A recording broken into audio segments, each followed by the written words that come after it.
प्रेम से बोलिए सियावर रामचंद्र की जय, पवन पुत्र हनुमान की जय। धर्म दर्पण के सभी श्रोताओं को मेरा प्रणाम। और आज हम रामचरित्र का मूल पाठ आपके सामने लेकर आ रहे हैं। तो मैं शुरू करती हूँ। जोग वियोग भूल भल मंदा, हित अनहित मध्यम भ्रम फंदा। जन्म मरनु जह लगी जग जालू, संपत्ति विपत्ति करम अरु कालू। संयोग मिलना वियोग पिछुड़ना, भले बुरे भोग शत्रु मित्र और उदासीन, ये सभी भ्रम के फंदे हैं। जन्म मृत्यु संपत्ति विपत्ति कर्म और काल, जहाँ जगत के जंजाल हैं। धरनी धाम धनुपुर परिवारु, सरगु नरकु जह लगी व्यवहारु। देखे सुने गुने मन माही, मोह मूल परमारथु नाही।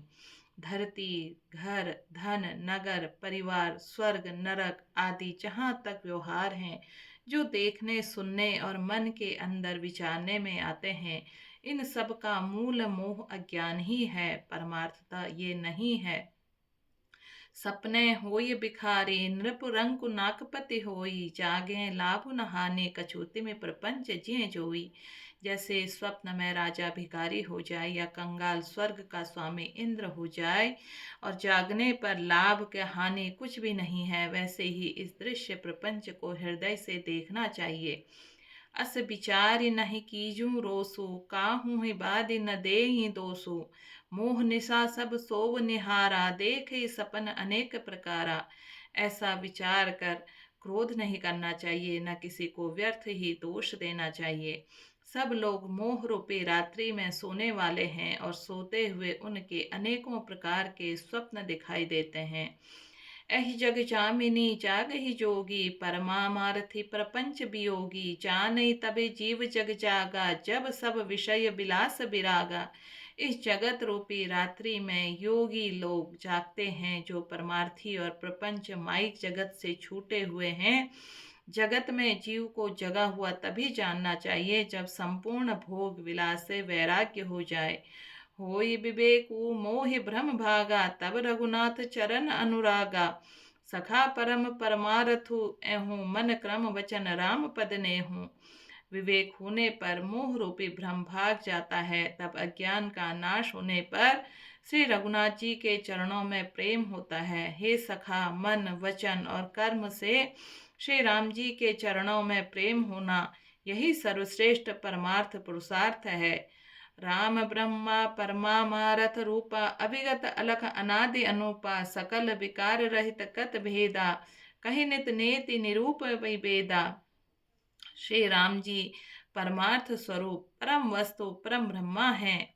वे अविगत जानने में आने वाले, अलख स्थूल दृष्टि से देखने में न आने वाले, अनादि आदि रहित अनुपम उमा उपमा रहित, सब विकारों से रहित भेद शून्य हैं।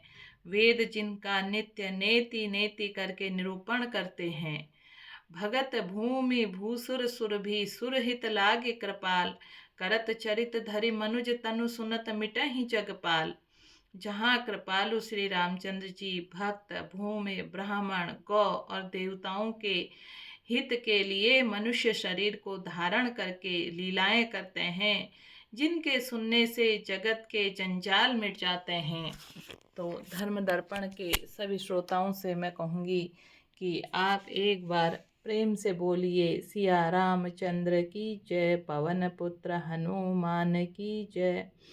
तो आपने देखा सुना कि किस तरह प्रभु श्री राम के बारे में गोस्वामी तुलसीदास जी ने ये कहा है। कैसे के कई नंदनी मंदमति, कठिन कुटिल पनु कीन्हा। जहि रघुनंदन जानकी, किहि सुख अवसर दुख दीना। के कई राज की लड़की निज बुद्धि के कई ने बड़ी कुटिलता की, जिसे रघुनंदन श्री राम जी को और जानकी जी को सुख के समय दुख दिया। जब वो विवाह करके आए, उन्हें राज्य मिलना था, तो उस समय उनको वनवास प्राप्त हो गया। तो इन तुलसीदास जी द्वारा लिखित रामचरितमानस से हमें यही सीखने को प्राप्त होता है कि जीवन में जो कुछ भी हो उसे सहर्ष स्वीकार करना चाहिए और उसे प्रभु राम ने जिस तरह वनवास को राज्य मिलते ही सहर्ष स्वीकार कर लिया था, वैसे ही हमें अपने जीवन में सभी चीज़ों को सहर्ष स्वीकार करके प्रभु का धन्यवाद देना चाहिए। आप सभी धर्म दर्पण श्रोताओं को मेरा प्रणाम। अभी तक आपने अगर धर्म दर्पण का यह चैनल सब्सक्राइब नहीं किया है तो आप चैनल को सब्सक्राइब कीजिए। प्रेम से बोलिए सियावर रामचंद्र की जय, पवन पुत्र हनुमान की